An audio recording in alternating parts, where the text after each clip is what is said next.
नमस्ते बच्चों, मैं हूं डॉक्टर सविता। आज हम देखने वाले हैं रोग निदान विकृति विज्ञान इस विषय में जो एक्टिविटी बुक दी गई है according to your NCISM syllabus. उसमें का एक टॉपिक है एनीमिया इवैल्यूएशन। एनीमिया इवैल्यूएशन किस तरीके से करना है, किस तरीके से अप्रोच करना है, आपके एक्टिविटी बुक में जो भी पॉइंट्स दिए गए हैं उसको किस तरीके से भरना है, उसमें क्या ज़रूरी पॉइंट्स आने चाहिए, वह आपको इस प्रेजेंटेशन से क्लियर होने वाला है। अभी इसका इंट्रोडक्शन देखते हैं हम लोग। Anaemia is one of the most common clinical condition या फिर क्लिनिकल प्रॉब्लम एनकाउंटर्ड इन मेडिकल प्रैक्टिस। इसका मतलब क्या है कि एनीमिया, अगर हम लोग किसी भी ओपीडी में बैठते हैं तो वहाँ पे कोई ना कोई पेशेंट एनीमिया के देखने को मिलने ही वाले हैं। इतनी कॉमन यह क्लिनिकल प्रॉब्लम है।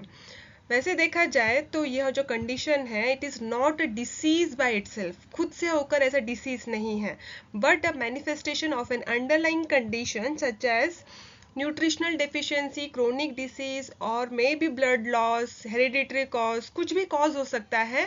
उसका एज अ रिफ्लेक्शन बोलकर हमें ये एनीमिया वहाँ पे देखने को मिल सकता है। नेक्स्ट देखो, यहाँ पे इस प्रेजेंटेशन में हम लोग क्या देखने वाले हैं, उसका सिस्टमेटिक अप्रोच किस तरीके से है। Underlying the systematic approach to anaemia evaluation including clinical assessment, complete blood count and peripheral blood smear is crucial for early diagnosis. ये सभी चीज़ें जो है हम लोगों को अर्ली डायग्नोसिस के लिए इंपॉर्टेंट है। सबसे पहले देखो, ये क्लिनिकल असेसमेंट में क्या क्या देखने वाले हैं हम लोग। क्लिनिकल असेसमेंट में हम लोग यहाँ देखते हैं कि पेशेंट क्या कंप्लेंट लेकर आता है हमारे पास, फिर बाद में हम लोगों को वह क्या सिम्टम्स बताता है, उसके अकॉर्डिंग हम लोगों को क्या साइंस देखने को मिलते हैं उस पेशेंट्स में। ये सभी देखकर हम लोग उसको एडवाइस देते हैं कि लेबोरेटरी इन्वेस्टिगेशन करो। तो लेबोरेटरी इन्वेस्टिगेशन में ये सीबीसी और पीबीएस मेन ऐसे इन्वेस्टिगेशन है, प्राइमरी इन्वेस्टिगेशन है जो कि एनीमिया के इवेल्युएशन के लिए ज़रूरी है। इससे हम लोगों को अर्ली डायग्नोसिस और एनीमिया का पर्टिकुलर क्लासिफिकेशन देखने को मिल सकता है और अकॉर्डिंगली हम लोग अप्रोप्रिएट मैनेजमेंट के लिए शुरुआत कर सकते हैं। फर्दर इससे भी हम लोगों को अगर बारकाई से स्टडी करनी है इन्वेस्टिगेशन करने के लिए, तो और भी हम लोगों को हिमेटोलॉजिकल एनालिसिस के लिए हम लोग आगे लैब इन्वेस्टिगेशन के लिए भेज सकते हैं, जिसमें आयरन प्रोफाइल करना ज़रूरी है और भी है। हम लोग आगे प्रेजेंटेशन देखते देखते देखने वाले हैं। नेक्स्ट देखो, अभी पेशेंट जो कॉमन कंप्लेंट लेकर आते हैं ओपीडी में, तो वह क्या क्या हो सकते हैं। तो पेशेंट जनरली आते हैं, मुझे थकावट है, जनरलाइज्ड वीकनेस बताएंगे, फटीग। देखो, ये वीकनेस और फटीग में क्या डिफरेंस है। वीकनेस मतलब कि उसकी फिजिकल के बारे में वो बताता है कि मतलब कि उसकी फिजिकल हेल्थ या फिर उसके जो मांसपेशियां हैं, मसल्स जो है, मस्कुलर पेन या फिर कमजोरी होना, यह जनरलाइज्ड वीकनेस बताता है। और फटीग मतलब क्या है, यह हमारी भावना से रिलेटेड है। मतलब कि हम लोगों को जो थकावट महसूस होती है, कुछ का शारीरिक परिश्रम करने से हो सकता है या फिर मानसिक परिश्रम, बहुत ज़्यादा सोचकर या फिर बहुत ज़्यादा मानसिक काम कर कर जो थकावट महसूस होती है उसको फटीग बोलेंगे। ठीक है।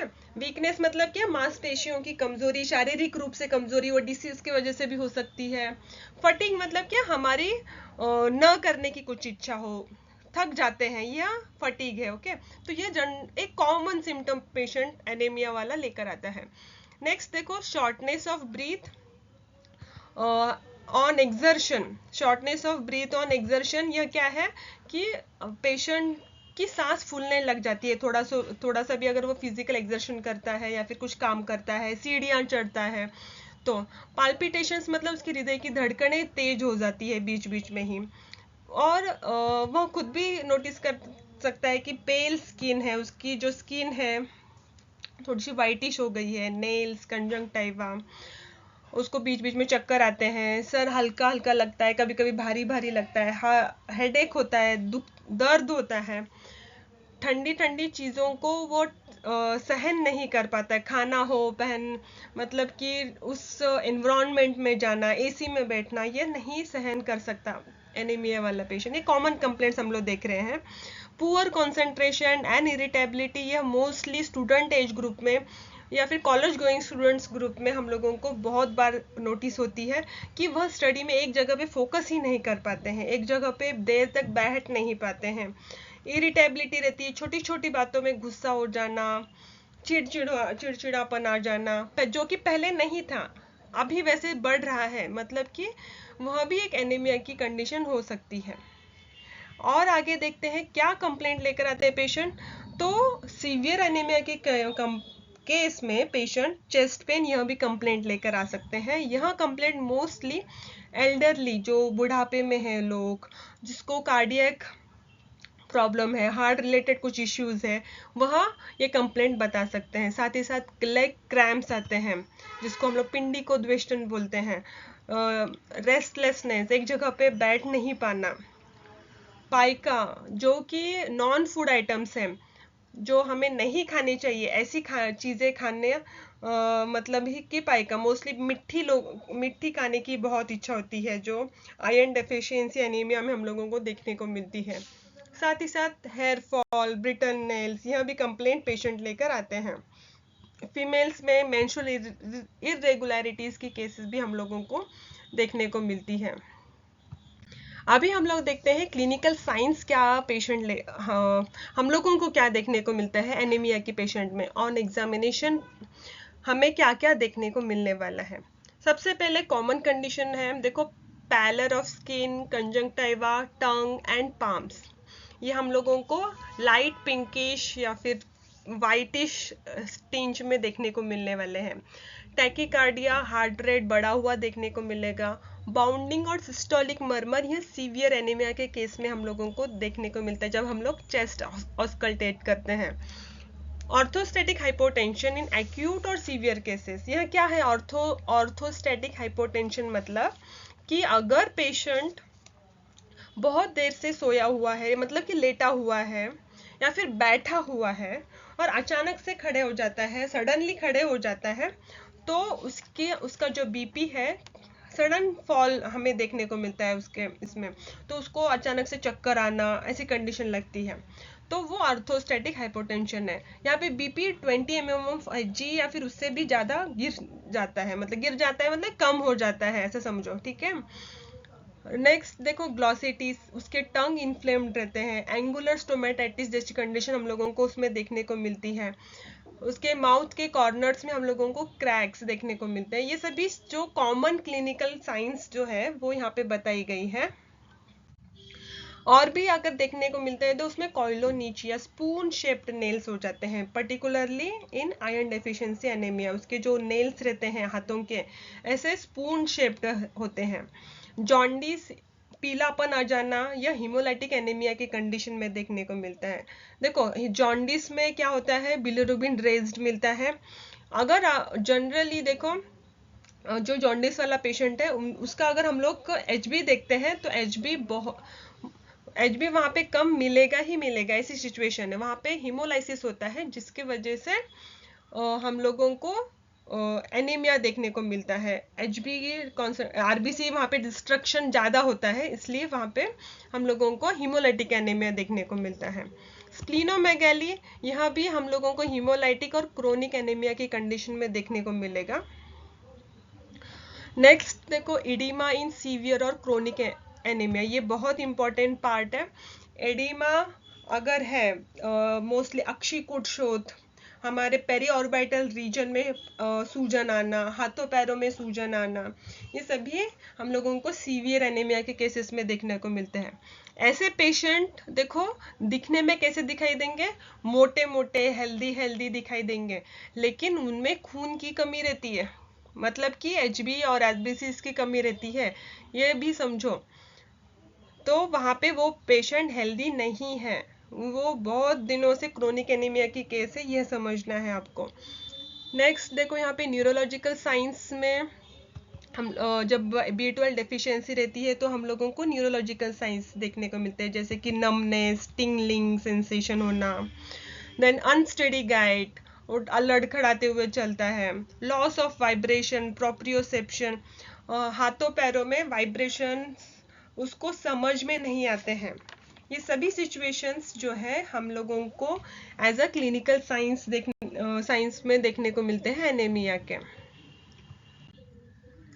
अभी नेक्स्ट देखो, लेबोरेटरी इन्वेस्टिगेशंस या फिर इवैल्यूएशन में हम लोग प्रिलिमिनरी टेस्ट में क्या क्या देखते हैं। उसमें मेन होता है सीबीसी, कंप्लीट ब्लड काउंट। जो इस देखो सीबीसी में मोस्ट, जब हम लोग सीबीसी करते हैं सेल काउंटर पे या फिर हिमेटोलॉजी एनालाइजर पे, तो वहाँ पे 18 to 22 पैरामीटर्स हम लोगों को उसमें स्टडी करने को मिलते हैं। उसमें से एनीमिया को बताने वाले ये कुछ पैरामीटर्स है जो खासकर एनीमिया को बताने वाले हैं। उसमें आता है haemoglobin, RBC count, RBC indices, उसमें है एमसीवी, एमसीएच, एमसीएचसी, हीमेटोक्रिट, फिर आता है आरडीडब्ल्यू, मतलब कि रेड सेल डिस्ट्रीब्यूशन विड्थ जिसको बोलते हैं। ओके, ये सभी जो भी है हम लोग डिटेल में सीबीसी पैरामीटर्स कौन कौन से हैं वह आगे हम लोग इसी प्रेजेंटेशन में देखने वाले हैं। नेक्स्ट देखो, peripheral blood smear. Peripheral blood smear में हम लोग उसकी मॉर्फोलॉजिकल इवैल्यूएशन करेंगे। जो आरबीसीज होते हैं, आरबीसी के नॉर्मल साइज सभी को पता है कैसे रहते हैं, तो बाय कॉन्केव रहते हैं, सर्कुलर रहते हैं, राइट। तो ये नॉर्मल है, लेकिन जब पर्टिकुलर एनीमिया की कंडीशन रहती है उसके टाइप के अकॉर्डिंग उसके साइज वहाँ पे हम लोगों को वैरी होते हुए देखने को मिलते हैं। तो वो किस तरीके के हैं दिखने में मॉर्फोलॉजिकली, यह हम लोगों को पीबीएस करने से समझ में आने वाला है, पेरिफेरल ब्लड स्मीयर। ये इसके भी बारे में हम लोग डिटेल्स में आगे देखने वाले हैं। साथ ही साथ इस पीबीएस में आरबीसीज के बारे में तो देखने को मिलता ही मिलता है, हम लोगों को पीबीएस में डब्ल्यूबीसी, प्लेटलेट्स के भी बारे में जानने को मिलता है। नेक्स्ट देखो, रेटिकुलोसाइट काउंट। यह जो काउंट है, आप सभी ने इरिथ्रोपोइसिस यह कंडीशन देखी है। वो जो आरबीसी प्रोडक्शन की जो प्रोसेस रहती है ये सभी को पता है। उसमें जब इरिथ्रोसाइट बनता है उस मेन स्टेम सेल्स से, मल्टीपोटेंट स्टेम सेल्स से, उसमें इरिथ्रोसाइट से पहले वाली स्टेज जो रहती है वह होती है रेटिकुलोसाइट काउंट। आपको सभी को पता होगा, जस्ट एक थोड़ा सा मैं आपको याद दिलाने की कोशिश करती हूँ। जब हम लोग इरिथ्रोपोइसिस की जो एरो डायग्राम से फ्लो चार्ट देखते हैं, उसमें सबसे पहले मल्टीपोटेंट स्टेम सेल्स रहता है, फिर प्रो इरिथ्रोब्लास्ट की स्टेज आती है, फिर नॉर्मोब्लास्ट की स्टेज आती है, उसके बाद रेटिकुलोसाइट आता है और उसके बाद आता है इरिथ्रोसाइट। तो ये रेटिकुलोसाइट काउंट क्या है, यह हम लोगों को बोन मैरो रिस्पॉन्स के बारे में बताता है।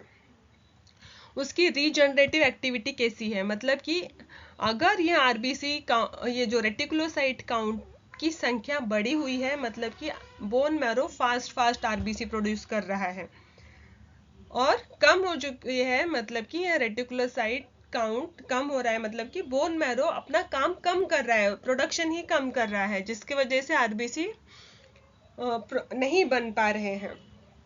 तो उसके बारे में हम लोगों को ये रेटिकुलोसाइट काउंट बताता है। अब देखो, प्रिलिमिनरी एग्जामिनेशन जो कि सीपीसी, पीबीएस, रेटिकुलोसाइट काउंट के बाद हम लोगों को यह समझ में आता है कि हाँ इसको एनीमिया है, लेकिन और भी फर्दर कॉज जानने के लिए, उसके डिटेल्स में जानने के लिए हम लोग फर्दर इन्वेस्टिगेशंस कर सकते हैं। उसमें आता है सबसे पहले तो आयरन स्टडीज, या वह हम लोग बेसिकली आयरन डेफिशिएंसी एनीमिया में हम लोग करते हैं कि किस प्रकार से आयरन डेफिशिएंसी इसके शरीर में हो रही है, यह जानने की कोशिश की जाती है यहाँ पे।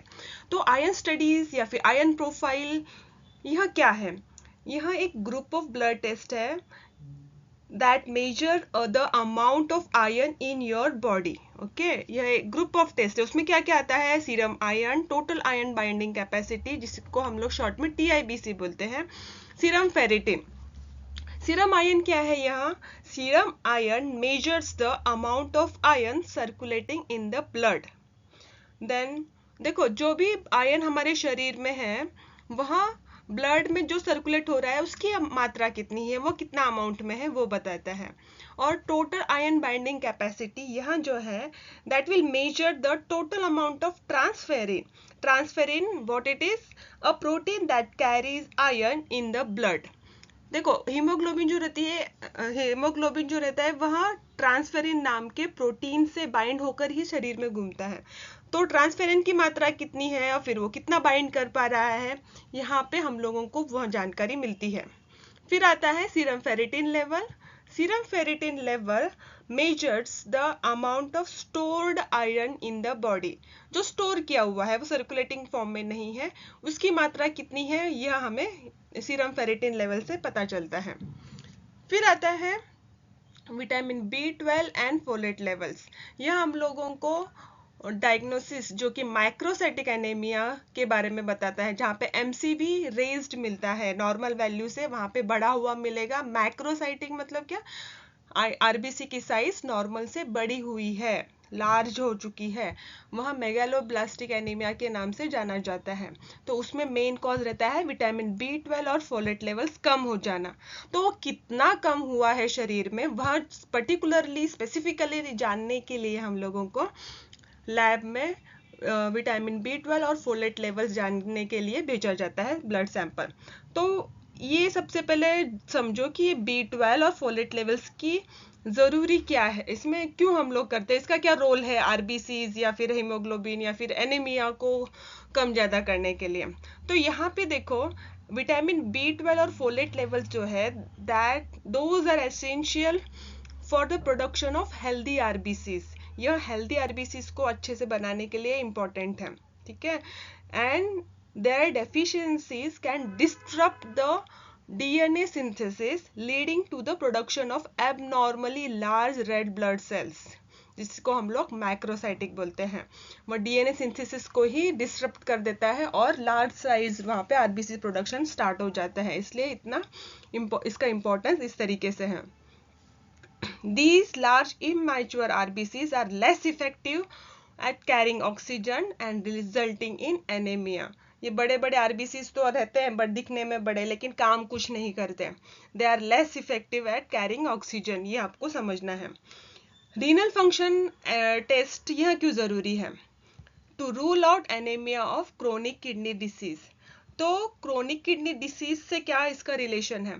देन देखो यहाँ पे रीनल फंक्शन टेस्ट से हम लोगों को क्या पता चलने वाला है कि how well the kidneys are working. If they are not proper functioning then they will not produce enough erythropoietin and that will lead to anemia। हम लोगों को इरिथ्रोपोइटिन नाम का जो सब्सटेंस है जो प्रोडक्शन RBC प्रोडक्शन के लिए काम में आता है वह किडनीज से मिलता है। अगर रीनल फंक्शनिंग ही ठीक से नहीं हो रहा है तो इरिथ्रोपोइटिन भी ठीक से प्रोड्यूस नहीं होगा और अल्टीमेटली RBC प्रोडक्शन भी वहाँ पे कम देखने को मिलने वाला है। नेक्स्ट देखो bone marrow aspiration and biopsy. ये कब करते हैं हम लोग?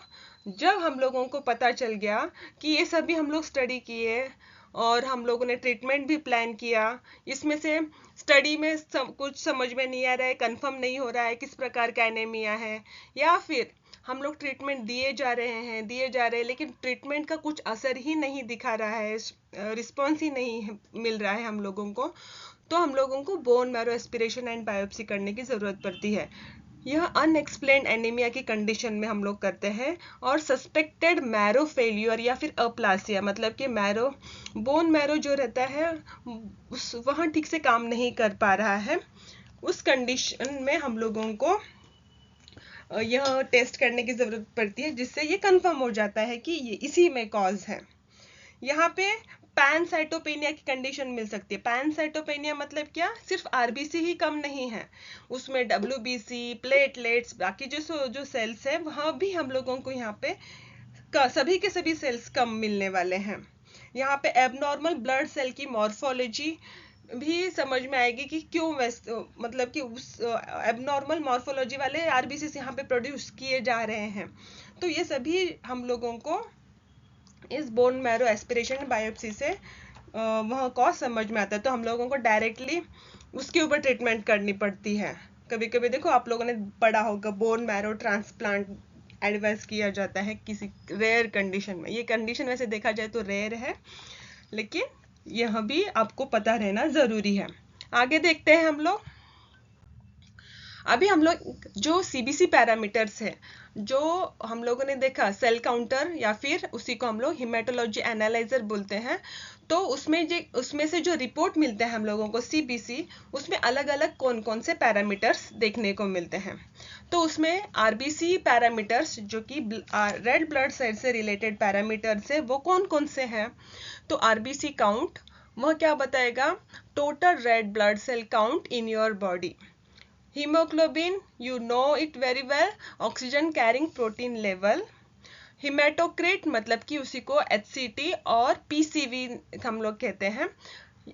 It will explain the percentage of RBCs in your blood. Mean corpuscular volume मतलब कि एवरेज RBC की साइज कितनी है, वह हम लोगों को यह MCV बताएगा। MCH मतलब कि मीन कार्पोस्कुलर हीमोग्लोबिन, यह क्या बताता है, एवरेज अमाउंट ऑफ HB पर RBC। मीन कार्पोस्कुलर हीमोग्लोबिन कॉन्सेंट्रेशन, यह क्या बताने वाला है, average HB concentration in RBC। ठीक है। रेड सेल डिस्ट्रीब्यूशन विड्थ मतलब कि उसी को RDW बोलते हैं। यह हमें वेरिएशंस इन RBC साइज मतलब कि जो अलग अलग प्रकार के जो वेरिएशंस मिल रहे हैं उसके मॉर्फोलॉजी में, साइज में, वह कितना वेरी है, कितने डिफरेंट है, वह हम लोगों को यह RDW बताने वाला है। ये सभी आरबीसी पैरामीटर्स थे, साथ ही साथ डब्ल्यूबीसी पैरामीटर्स हम लोगों को सीबीसी में देखने को मिलता है। उसमें आता है टोटल डब्ल्यूबीसी काउंट, वहाँ है नंबर ऑफ ल्यूकोसाइट्स पर माइक्रोलीटर बताने वाला है। डिफरेंशियल डब्ल्यूबीसी काउंट आप सभी को पता है, डब्ल्यूबीसी 5 टाइप्स के हैं हमारे बॉडी में। उसमें मेन देखो, neutrophils, lymphocytes, monocytes, eosinophils, basophils. यह जो है डिफरेंशियल डब्ल्यूबीसीज है, उसके परसेंटेज हम लोगों को इस सीबीसी में पता चलता है। नेक्स्ट देखो प्लेटलेट पैरामीटर्स। प्लेटलेट पैरामीटर्स में सेम प्लेटलेट काउंट पता चलेगा, टोटल नंबर कितना है प्लेटलेट्स का per microlitre. Then mean platelet volume, उसको एमपीवी बोला जाता है। Average size of platelet, platelet distribution with variation in platelet size बताएगा यहाँ। और प्लेटलेट क्रिट मतलब कि volume percentage of platelets in your blood. Next देखो क्या होता है, रेटिकुलोसाइट काउंट। यहाँ जो रहता है रेटिकुलोसाइट काउंट, यहाँ सीबीसी में भी मिलता है, कभी कभी हम लोगों को अलग से भी इन्वेस्टिगेशन के लिए हम लोग पर्टिकुलरली यहाँ जानने के लिए भेज सकते हैं। यह क्या होता है रेटिकुलोसाइट काउंट, पहले जैसे कि मैंने पहले ही बताया कि it indicates the bone marrow's response to anemia by measuring new RBCs। Okay. और RDW क्या बताता है, इससे पहले हम लोगों ने देखा था, RDW reflects the variation in red blood cell size which can be helpful in differentiating between various types of anemia। what various types of anemia के लिए समझने के लिए RDW इंपॉर्टेंट है। रेटिकुलोसाइट काउंट से क्या पता चलेगा, अगर रेटिकुलोसाइट काउंट बढ़ गया है मतलब कि bone marrow working hard due to increased destruction, RBC का कहीं ना कहीं डिस्ट्रक्शन शरीर में हो रहा है। और रेटिकुलोसाइट काउंट अगर कम हो जाता है, then there is lack of necessary building blocks. उसको बनाने के लिए उसको जो मटेरियल चाहिए रहता है, जैसे कि आयरन हो सकता है, विटामिन B12 हो सकता है, यहाँ उसकी कमी पड़ रही है, इसलिए यहाँ पे रेटिकुलोसाइट काउंट बढ़ गया, कम हो चुका है, यहाँ पता चलने वाला है।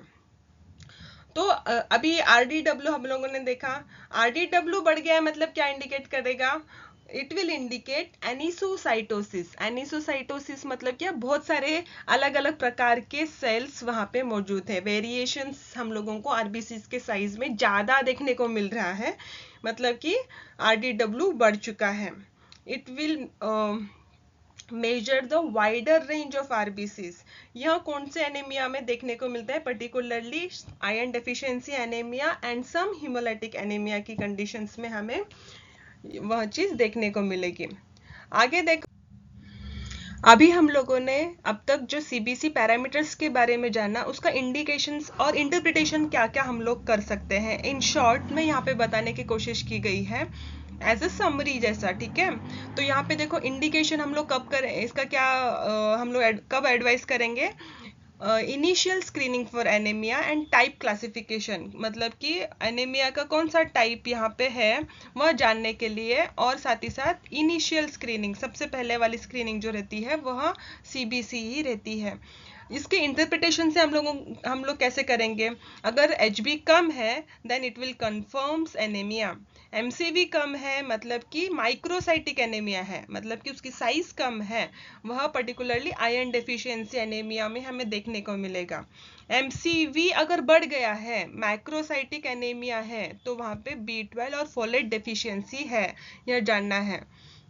देन देखो नॉर्मल एमसीवी है, मतलब क्या नॉर्मोसाइटिक एनीमिया है, उसकी साइज कैसी है, नॉर्मल है, लेकिन फिर भी अगर यहाँ पे एचबी कम मिल रहा है, मतलब कि यहाँ पे एनीमिया ऑफ क्रोनिक डिसीज है, उसके शरीर में क्रोनिक डिसीज है, उसकी वजह से यहाँ पे हम लोगों को एनीमिया की कंडीशन देखने को मिल रही है, यह इंडिकेट होता है।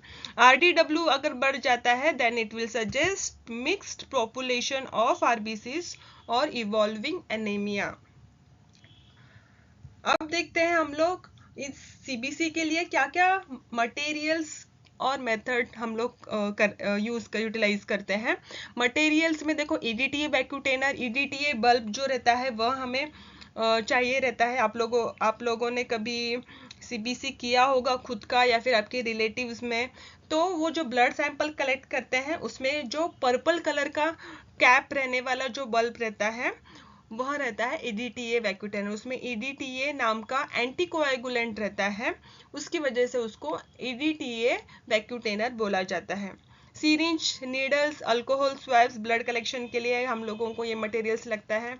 और साथ ही साथ जो हम लोगों को सीबीसी जिस पे करते हैं उसको हम लोग बोलते हैं हेमाटोलॉजी एनालाइजर, और ऑटोमेटेड हेमाटोलॉजी एनालाइजर इसलिए बोला जाता है क्योंकि यहाँ से हम लोगों को इस ईडीटीए बल्ब को रखना पड़ता है इस पाइप उसमें डुबाकर, और जो ये ब्लू कलर का ये स्विच दिख रहा है उसको जस्ट क्लिक करने से ये ऑटोमेटिक एस्पिरेट करेगा सैंपल थोड़ा सा, और वहाँ यहाँ पे प्रोसेस किया जाएगा इस मशीन में, और वहाँ डायरेक्टली हम लोगों को इस साइड से रिपोर्ट देगा, एक छोटी स्लिप मिलती है, वहाँ हमें सीबीसी पैरामीटर्स उसके सभी बताने वाले हैं।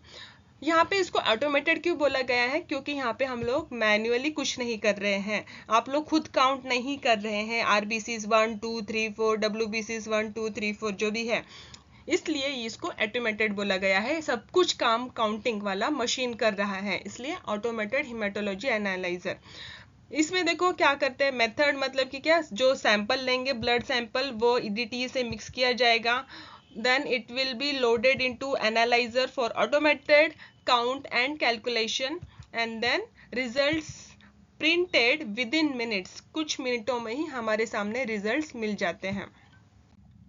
यहाँ पे देखो कुछ वैल्यूज बताई गई है, यहाँ पे जो सेल काउंटर में मिली थी कुछ पेशेंट्स की जो एनीमिया इंडिकेट कर रहा है। देखो यहाँ पे एचबी आता है सबसे पहले, एचबी इसका देखो 7.7 है, आरबीसी 3.3 है, यहाँ पे एरो भी बताया गया है, डाउनवर्ड एरो मतलब कि कम हो चुका है।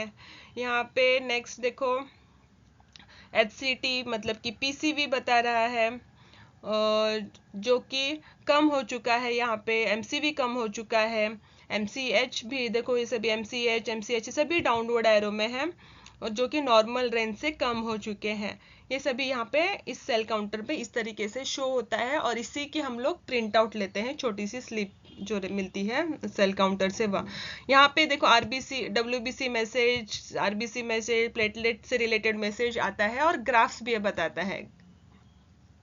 तो यहाँ पे देखो शॉर्ट में उन्होंने बता दिया है कि यहाँ जो केस दिखाई दे रही है, पता चल रहा है एनीमिया की है, ये शॉर्ट में बता देता है कि हम लोगों को क्या इस रिपोर्ट से इंडिकेशन कंक्लूजन्स मिल रहे हैं या फिर इंटरप्रिटेशंस मिल रहे हैं। फिर भी यहाँ पे देखो सीपीसी काउंटर से हम लोगों को जो भी मिलता है उसके बाद हम लोग को कंफर्म करना पड़ता है पीबीएस से, वो हम लोग आगे देखने ही वाले हैं। यहाँ पे देखो इसमें भी देखो सीबीसी एचबी कितना है 6.8 है, आरबीसी 3.00 है। इसके यूनिट्स एक बार कंफर्म कर लेना। जो भी आप सीबीसी कर रहे हैं उसके रिपोर्ट्स देखना शुरू कर दो अभी अभी से, क्या आप लोगों को उसमें इंटरप्रेट हो रहा है वो जानने की कोशिश करो। यहाँ पे देखो जो एनीमिया से रिलेटेड पैरामीटर है उसी की हम लोग बात कर रहे हैं। तो H B R B C downward directions में है, H C T, M C V, M C H, M C H C, ये सभी के सभी डाउनवर्ड है। देखो आर डी डब्ल्यू यहाँ पे हम लोगों को बड़ा हुआ देखने को मिल रहा है। ओके, तो यहाँ पे देखो क्या बताया है, एब नॉर्मल आरबीसी डिस्ट्रीब्यूशन बता रहा है और साथ ही साथ एनीमिया। तो इस तरीके से यह इंटरप्रिटेशन शॉर्ट में बताया गया है। ये नेक्स्ट रिपोर्ट देखो कैसे है। एच बी भी यहाँ पे देखो 7.2 है, एच सी टी यहाँ पे 26.1, एम सी वी 56 मतलब कि कम हो चुका है। माइक्रोसाइटिक एनीमिया है, ठीक है। देखो एम सी एच सी सभी डाउनवर्ड डायरेक्शन में है, आर डी डब्ल्यू बढ़ा हुआ है। यहाँ पे देखो थोड़ा सा डिटेल में उन्होंने इंटरप्रिटेशन बता दिया। आयरन डेफिशिएंसी है, क्वेरी किया है क्योंकि और भी आपको फर्दर इन्वेस्टिगेशन की जरूरत पड़ सकती है, तो आप कर रही है, सजेस्ट कर रहा है।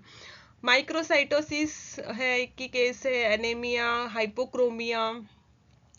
यहाँ पे हीमोग्लोबिन कॉन्सेंट्रेशन भी कम है इसलिए हाइपोक्रोमिया। हीमोग्लोबिन एमसीएच अगर कम आता है, एमसीएचसी कम आता है तो हम लोग उसको हाइपोक्रोमिया यह वर्ड लेते हैं।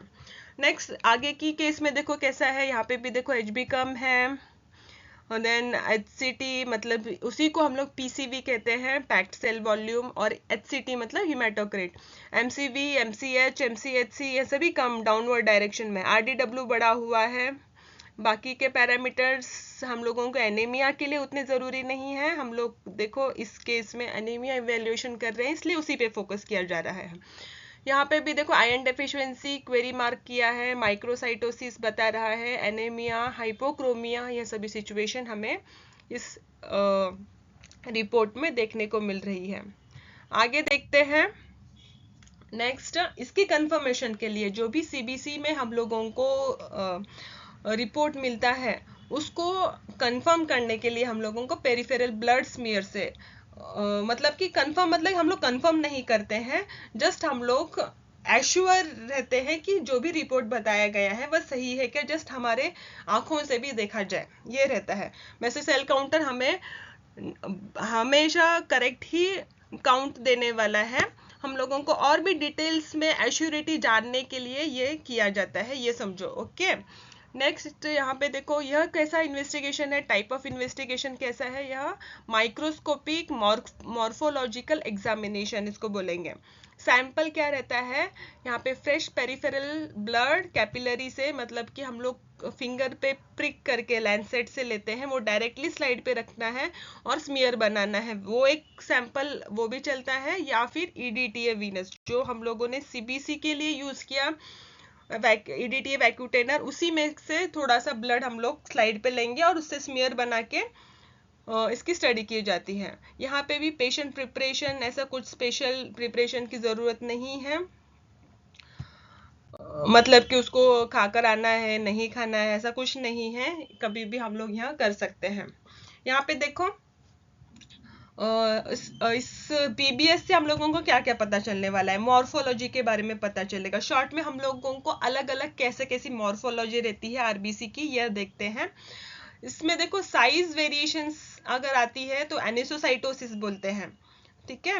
माइक्रोसाइट्स उस मतलब क्या, स्मॉल साइज्ड आरबीसीज यहाँ कब रहते हैं तो आयरन डेफिशिएंसी एनीमिया में रहेंगे। मैक्रोसाइट्स मतलब कि लार्ज साइज्ड आरबीसीज यहाँ कब रहेंगे, B12 और फोलेट डेफिशिएंसी में देखने को मिलेगा पर्टिकुलरली। नॉर्मोसाइट्स मतलब कि नॉर्मल साइज के आरबीसीज रहते हैं। नेक्स्ट देखो कलर में अगर वेरिएशंस मिलता है उसको क्रोमेजिया बोलेंगे। यहाँ पे आप लोगों को जब पीबीएस करना आप करते हैं तो आपको समझ में आएगा, जो सर्कुलर आरबीसीज रहता है उसमें छोटा बाय कॉन्केव रहता है। आपको पता है कॉन्केव मतलब कि बीच वाला जो पोर्शन रहता है वहाँ पतला रहता है, तो वहाँ पे हम लोगों को वैसे फेंट देखने को मिलता है, और पेरीफेरी जो रहता है वह डार्क रेड कलर का देखने को मिलता है। यहाँ पे फेंट रेड रहता है, लेकिन जैसे जैसे इसका फेंटनेस बीच का सेंट्रल जो रहता है वो बढ़ता है, मतलब कि वहाँ पे हाइपोक्रोमिया के केस है। इंक्रीज सेंट्रल पैलर मतलब कि लेस हीमोग्लोबिन है, उसी को हम लोग हाइपोक्रोमिक स्टेज बोलेंगे। नॉर्मोक्रोमिक में नॉर्मल कलर और नॉर्मल हीमोग्लोबिन कंटेंट रहता है, और हाइपरक्रोमिक में हम लोगों को देखो यहाँ कंडीशन वैसे देखा जाए तो रेयर है। यहाँ पे मोस्टली पूरा का पूरा आरबीसी जो रहता है बॉल की तरह हो जाता है, उसी को हम लोग स्फीरोसाइटोसिस बोलते हैं। बीच में ऐसे पतला रहता है, ऐसा नहीं रहेगा, वो पूरा का पूरा एक बॉल की तरह हो जाएगा, और उसी को हम लोग हाइपोक्रोमिक स्टेज बोलेंगे। अभी शेप में वेरिएशंस देखो कैसे है, अगर उसमें वेरिएशन शेप में वेरिएशंस आते हैं तो उसको हम लोग पॉइक्लोसाइटोसिस कहेंगे। उसमें आता है स्फीरोसाइट्स, देखो शेप बदल गया है, स्फेरिकल शेप हो जाता है बॉल की तरह, या हेरिडिटरी स्फीरोसाइटोसिस की कंडीशन में देखने को मिलेगा। इलिप्टोसाइट्स उसी को हम लोग ओवेलोसाइट्स बोलते हैं, ओवल शेप्ड साइज रहती है सेल्स की। टारगेट सेल्स कैसे रहता है देखो, बुल्स आई अपीयरेंस, मतलब कि आरबीसी रहेगा, उसके अंदर एक छोटा सा डॉट रहेगा जो कि आंखों की तरह, बड़े बड़े आंखों की तरह दिखाई देगा, उसका अपीयरेंस, उसी को बुल्स आई अपीयरेंस बोला गया है। वह हमें थैलेसीमिया और लीवर डिसीज के कंडीशन में देखने को मिलेगा। सिस्टोसाइट्स जैसे जो सेल्स रहते हैं उसमें क्या रहता है, फ्रैगमेंटेड सेल्स रहते हैं, मतलब कि उसके जो पेरिफेरल रीजन रहता है वह ऐसे उसमें सेरेटेड मार्जिन रहती है, तो वहाँ डीआईसी और माइक्रो एंजियोपैथिक एनीमिया में देखने को मिलेगा। सिकल सेल्स देखो वह कैसे रहती है, आप सभी को पता है क्रिसेंट शेप रहती है, सिकल सेल एनीमिया की कंडीशन में देखने को मिलेगा। टीयर ड्रॉप सेल्स जो कि डाइक्रोसाइट्स बोलेंगे, सीन इन माइलोफाइब्रोसिस की कंडीशन में। Bite cells seen in G6PD deficiency, मतलब कि छोटा सा टुकड़ा खा चुका है, इस तरीके से इसका सेल का अपीयरेंस रहता है।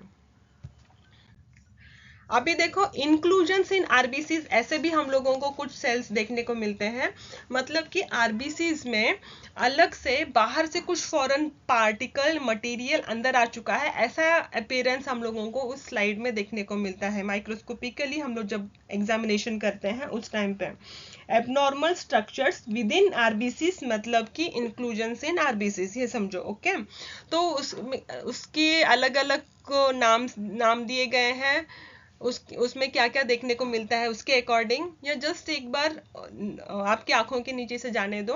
हॉवेल जॉली बॉडीज न्यूक्लियर रेमनेंट्स में हम उसमें रहते हैं, यह मोस्टली पोस्ट स्प्लेनेक्टोमी की कंडीशन में देखने को मिलेगा, या फिर बहुत दिनों से स्प्लेनिक डिसऑर्डर है उस टाइम पे भी हमें यह कंडीशन देखने को मिल सकती है।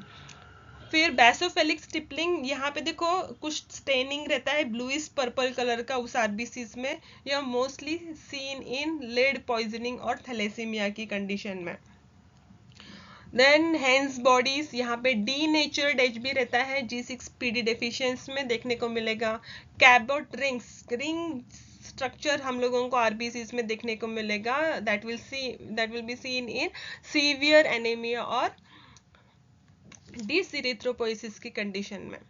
ओके, यहाँ पे शॉर्ट में साइज बताई गई है, देखो नॉर्मल सेल्स आरबीसीज कैसे रहते हैं, फिर टारगेट सेल्स किस तरीके से हैं, spherocytes, ovalocytes, elliptocytes, then acanthocytes, tear drop, sickle cells, stomatocyte, bites cell, then schistocyte, then echinocyte, इस तरीके से ये अलग अलग वेरिएशंस हम लोगों को आरबीसीज के मॉर्फोलॉजी में देखने को मिलते हैं, जो पीबीएस के दौरान आप लोग देख सकते हैं। अभी पीबीएस का इंडिकेशन क्या रहेगा देखो, indication for confirmation and classification of anaemia type and evaluation of RBC morphology. Interpretation कैसे करेंगे हम लोग इसका, हम लोगों ने जब स्लाइड देख ली तो वहां पे हम लोगों को यह देखना है कि क्या हम लोगों को मिला उससे।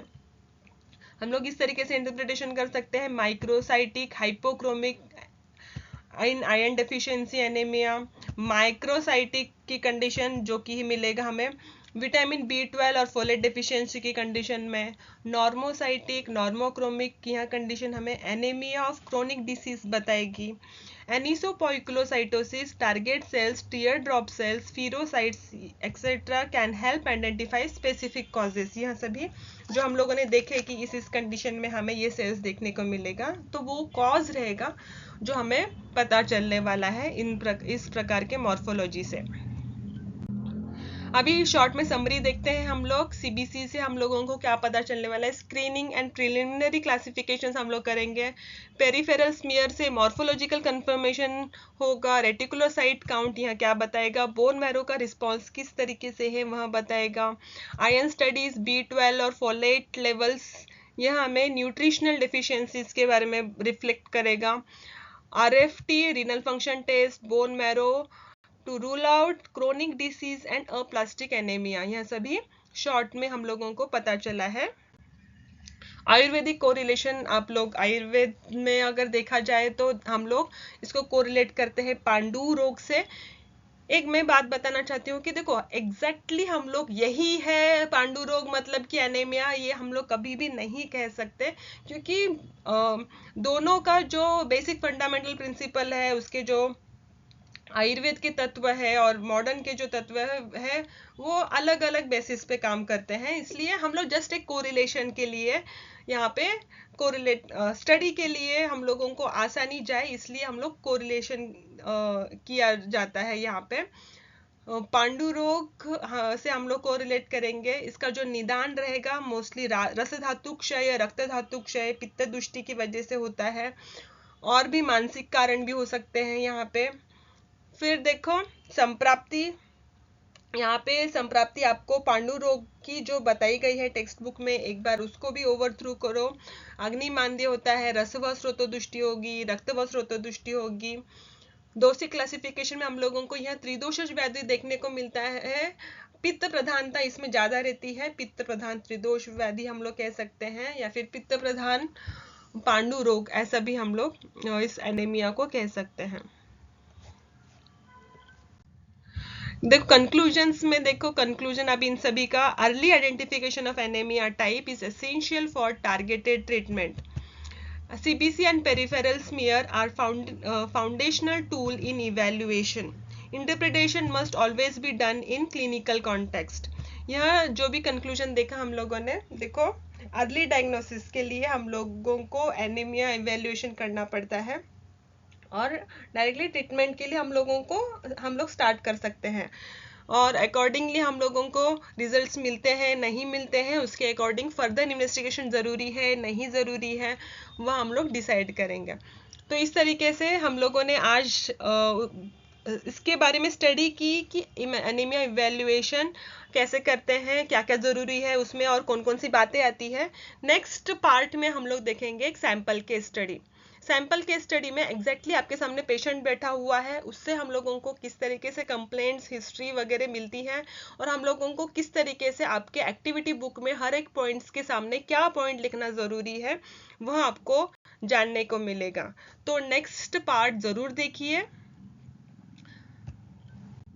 तब तक के लिए चैनल को सब्सक्राइब कीजिए। Thank you.